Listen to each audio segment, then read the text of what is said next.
আরে remote control গাড়ি।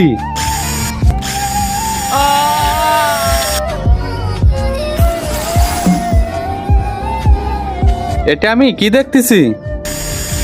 আরে এই গাড়ি থেকে ধোঁয়া বের হয়ে ও উপরে চলে গেল। এই গাড়ি কে চালাচ্ছে?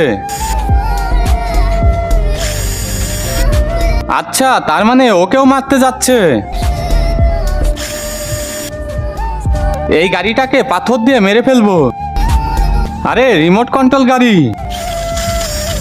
এই গাড়িকে কেউ মনে হচ্ছে দূর থেকে কন্ট্রোল করছে। কি ব্যাপার, এখানে থেমে পড়লো, মনে হয় নষ্ট হয়ে গেছে।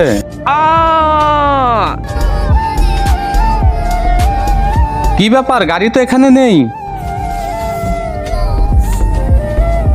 আপনি দুধ খেতে ভালোবাসেন না মদ খেতে ভালোবাসেন? যদি দুধ খেতে ভালোবাসেন তাহলে ভিডিওটিতে লাইক করে চ্যানেলটি সাবস্ক্রাইব করে দিবেন। ভাইয়া প্লিজ আমাকে বাঁচাও। এই তো গাড়ি, তাড়াতাড়ি ভেঙে ফেলি।